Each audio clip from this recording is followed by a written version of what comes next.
3 minggu lagi kali ya. Nah, gimana rasanya? Apakah deg-degan? Atau gimana nih persiapan kalian untuk di tanggal 20 Juni nanti? Dan kira-kira kalian siap nggak sih untuk membuka portal untuk pengumuman nanti? Nah, kali itu kan lagi heboh-hebohnya ya kayak gitu. Untuk konten YouTube kita kali ini deh, jadi di sini kakak akan membahas nih tentang hal-hal apa sih yang harus perlu dipersiapkan, diperhatikan untuk menjelang menghadapi tanggal 20 Juni nanti, pengumuman SNMPTN nanti. Tentunya kakak nggak akan sendiri untuk membahas ini, kakak akan ditemani dengan Kak Ipet. Halo Kak Ipet. Hai semuanya. Gimana kabarnya, sehat ya? Sehat. Nah Kak Ipet, kan tanggal 20 Juni nanti kan kita udah ada nih pengumuman SNMPT. Betul. Nah, kira-kira siswa-siswa yang sudah menjalani tes nih, mereka harus gimana sih? Pengumuman UTBK itu kan tanggal 20 Juni lah ya biasanya. Tanggal 20 Juni udah ketok palu nih. Kira-kira sekitar 2 minggu lah ya, 2 minggu depan. Sekitar 2 minggu lagi.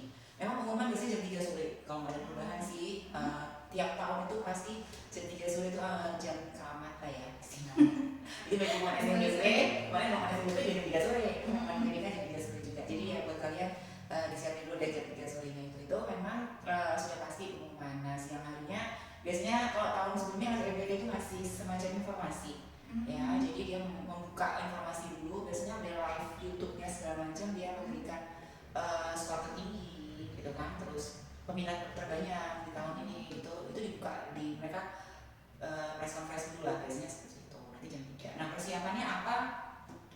Iya, persiapannya tentu berdoa lah ya, kita udah jalan kan ya, udah melaksanakan UTBK, udah selesai, udah ini ya tinggal jalur langitnya, tinggal ini mendekati pengumuman ini biasanya anak-anak semakin khawatir lolos atau enggak gitu. Sebetulnya sih kita nggak perlu khawatir ya, karena dari itu kan sudah ada sebetulnya jawabannya, sudah ada gitu, udah diumumin sebetulnya udah ada gitu kan, tapi dibanding ditahan dulu gitu kan, sebenarnya baru buka tanggal 20. Persiapan mental sebetulnya nggak perlu yang takut, ada yang saya takutnya nggak mau buka di jam 3, ada yang pengen pokoknya mau buka jam 3, ada kayak gitu. Kesiapan mental yang harus dipersiapkan, apapun itu yang muncul mau selamat atau tidak ya itu harus persiapan sih, nggak apa-apa, dari sekarang sudah harus anak-anak sudah harus mempersiapkan diri, peserta itu sudah harus siap apa yang bakal terjadi di tanggal 20 itu nanti gitu. Jadi kan deg-degan gimana? Ya, gimana nih keterima apa enggak nih kayak gitu. Ya, ada beberapa cara sih mengatasi deg-degannya itu ya, mungkin kalau sebagian anak-anak ada yang sampai cari kerjaan gitu kan, nggak mikirin deh nanti, yang penting ada kegiatan yang positif, itu malah lebih bagus sih dibanding kita vlog mikirin nanti tanggal 20 itu bikin sakit hati nggak sih ya, bikin mental malah semakin ini kan. Saya mungkin ada tipe anak yang overthinking. Nah, nggak enak banget udah overthinking gitu, pikiran sampai mimpi terus berjalan, nggak usah ya, biarin aja, biar kita ke tanggal 20 aja. Ini sih gitu. Nah, Kak, kan untuk pengumumannya kan tanggal 20 Juni. Nah, otomatis nih kalau siswa yang keterima kan otomatis udah nih keterima. Nah, gimana kalau yang nggak keterima nih, Kak? Yang nggak keterima ya? Iya. Tapi jangan sampai ya, gitu ya. Ya itu tadi, ya karena memang kuota SNMPT itu sudah ada kuotanya, jumlah yang diterima sudah harus ada, pastinya ada yang diterima atau tidak. Yang diterima ya jelas bersyukur ya, tinggal menentukan nanti daftar ulang kapan dan mempersiapkan langkah selanjutnya, misalkan UKT ya semacam itu. Nah, yang enggak terus gimana nih gitu kan? Yang enggak, silakan kalau kalian mau nangis. Gak apa-apa gitu, wajar ketika buka wah berderai air mata gitu ya, udah berjuang ya kayak merasa gak terima gitu kan, kayaknya kok siang malam lagi ngeliat ternyata rivalnya keterima lolos, nambahnya lagi temannya sahabatnya, nah seperti dia di antara gengnya, di antara bestie-bestie dia sendiri juga, gitu kan. Gak apa-apa, jadi kalau nangis sedih itu aja.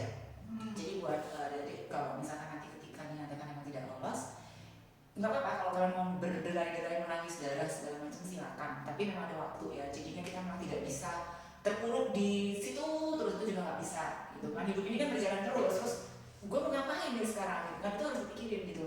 Jadi ketika kamu pengumuman itu udah nggak lolos ya, kalian menangis, kurasnya nangis 24 jam itu udah waktu yang lama ya, mengurung diri di dalam kamar silakan gitu kan, kamu mencari banyak informasi gitu kan, mungkin cari tahu temannya lolos apa enggak, aku lolos apa enggak, temenku cowokku lolos apa enggak gitu, silakan gitu. Kalau cari tahu kayak tak sedih ya. Ada yang sedih ya, mungkin kan ada anak yang kepo ya, maksudnya tergantung anaknya. gitu kan, tapi nggak masalah kalau kalian mau nangis nggak apa-apa gitu kan, dan tapi harus tahu waktu, artinya ketika malam sudah dari jam 3 sore sampai ke malam itu kalian nangis itu juga nggak ada gunanya gitu loh. Sudah ketika itu malam udah terlalu ini kan mau diapain lagi, apakah mau berubah gitu kan, nggak juga gitu kan, nggak bisa berubah gitu kan. Nah langkah selanjutnya apa, sekarang sudah harus mempersiapkan diri gitu loh, apa nih yang harus aku lakukan di sini itu sih yang penting, banyak hal yang harus kamu lakukan setelah kamu dinyatakan gagal. Ada nih Kak di luar sana nih, mungkin banyak nih kasus yang kayak gini. Jadi misalnya nih ada siswa yang dimana dia itu kekeh banget yang masuk ke jurusan itu, prodi itu.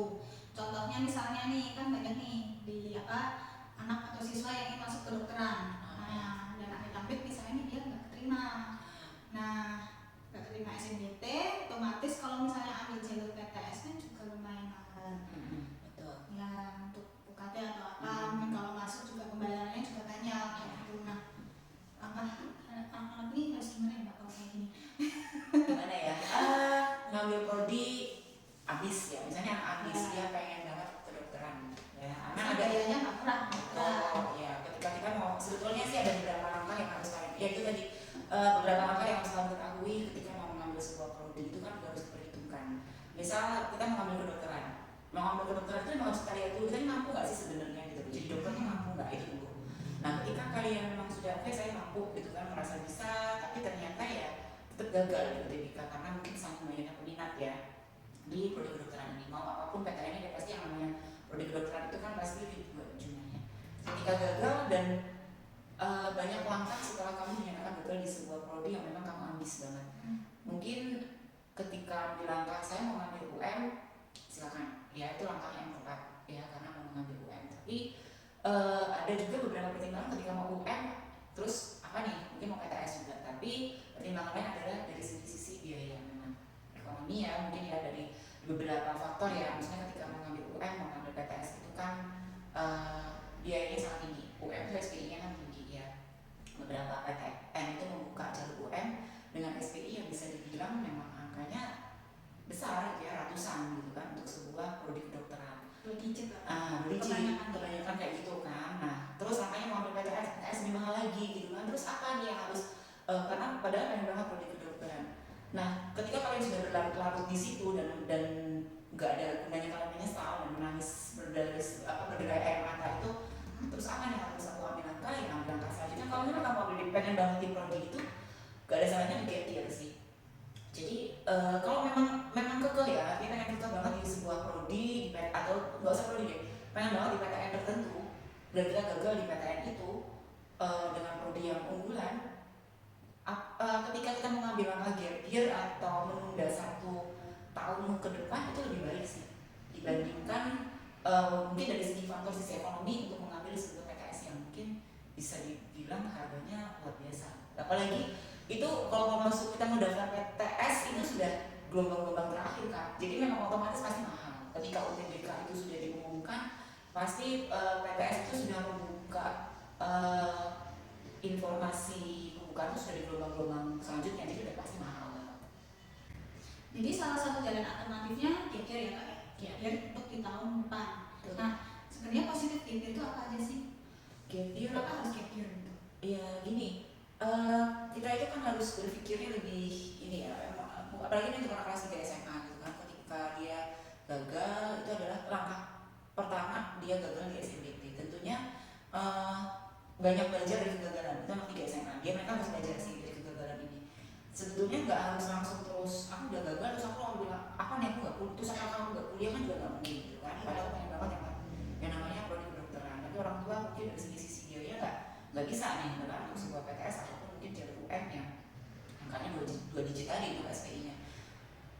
Positifnya untuk gap year itu yang pertama yang jelas tingkat kematangan psikologis anak ini, peserta ini lebih matang sih kan, jadi dia lebih membuka pola pikirnya itu lebih terarah. Yang tadinya mungkin anak 3 SMA itu kan belajarnya belum lama, belum fokus lah ya, intinya dia masih ujian sekolah dan kegiatan-kegiatan dia lainnya gitu kan, jadi nggak fokus. Sedangkan ketika dia gap year dia sudah pernah gagal, dia mestinya nggak mau gagal lagi kan, yang 2 kali gitu kan. Jadi istilahnya kayak persiapannya lebih panjang, lebih banyak. Dia lebih waktunya dia curahkan betul-betul untuk sebuah UTBK gitu kan. kan.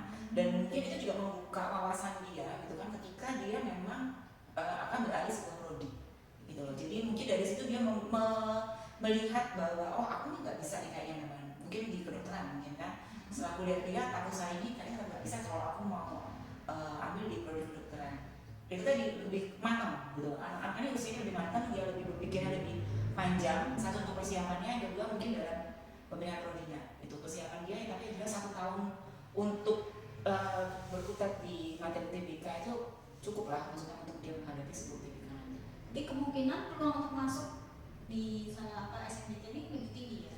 Peluangnya lebih tinggi sih. Anak-anak gap year itu sebenarnya peluangnya lebih tinggi ketika dia melakukan gap year. Gak ada salahnya kalau tidak untuk gap year. Kadang anak malu ya untuk gap year itu ya. Berapa orang tua itu kan juga masih terus anakku gak kuliah gitu kan. Terus ngapain gitu kan. Terus di rumah malah di rumah gitu kan. Banyak kegiatan positif sih. Padahal sebenarnya juga kalian mau mengisi waktu luang freelance kerja pun bisa gitu kan. Cari tambahan gitu kan sambil mempersiapkan UTBK-nya. Kayak gitu sih sebetulnya gak apa-apa buat gap year. Sudah jelas kan Dek? Nah tentang apa sih yang harus kalian lakukan menjelang untuk tanggal 20 Juni nanti ya kayak pengumumannya di jam 3 sore. Nah apapun hasilnya Dek tetap semangat, jangan menyerah ya, karena masih ada jalur nih, jalur UN dan jalur PTS. Nah itu bagi yang mampu, dan ada juga jalur gap year untuk di tahun depan yang sekiranya masih pengen fokus untuk di UTBK gitu. Tetap semangat ya Dek untuk mengejar prodi atau jurusan dan perguruan tinggi yang kalian inginkan. Tetap semangat terus ya.